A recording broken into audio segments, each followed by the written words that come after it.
Hey guys, it's Gabriel here with another credit tip for today. Now, we've talked a lot about personal credit, credit cards. We talked about auto loans, okay? We talked about your credit scoring, how to transfer limits to get your average credit limit across your credit portfolio similar.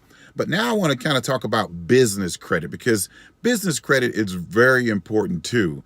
And there's two things about business credit when I'm working with my clients and my students and my mentees. Many of them aren't aware of these two things that I'm going to speak to you about now.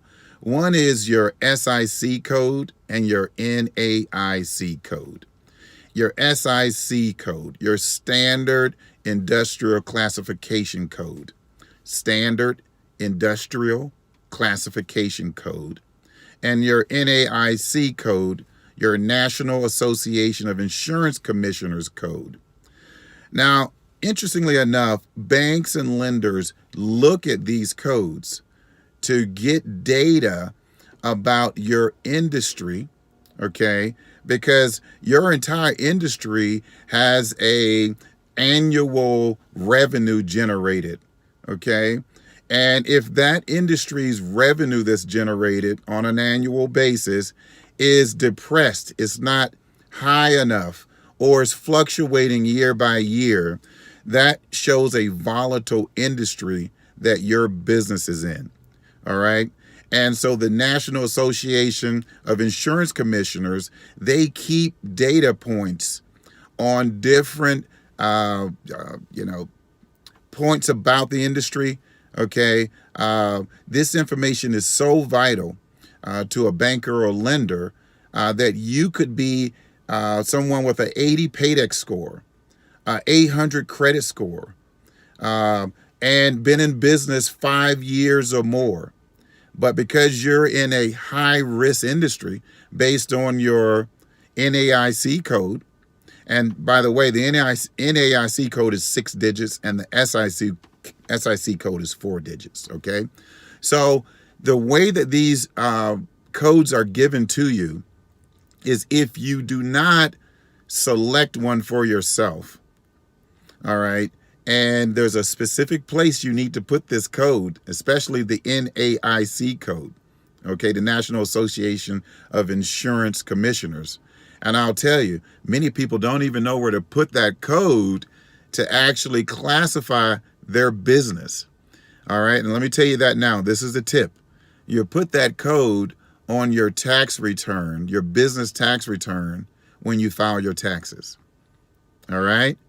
There's a place to put your NAIC code on your business tax return, okay, when you file your taxes. I'm not an accountant, I must say that.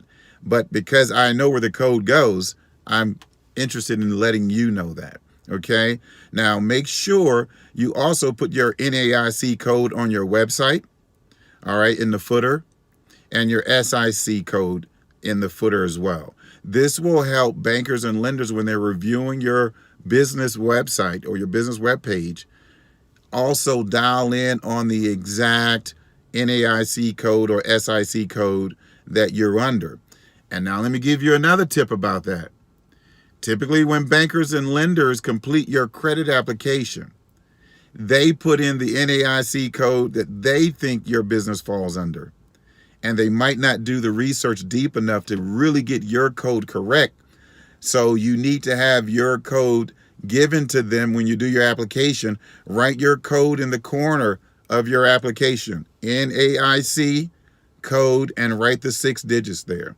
The SIC code is not as important when you're doing the credit applications, but it is important to know, okay? So your NAIC code is vital if you're in a high-risk industry and you don't know it, or if you didn't classify yourself and you were given a NAIC code by your accountant or by the government and it doesn't really apply to you and it's not dialed into your specific industry, make sure you update that NAIC code yourself.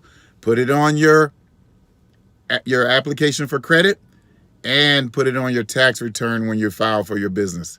That's your credit tip for today.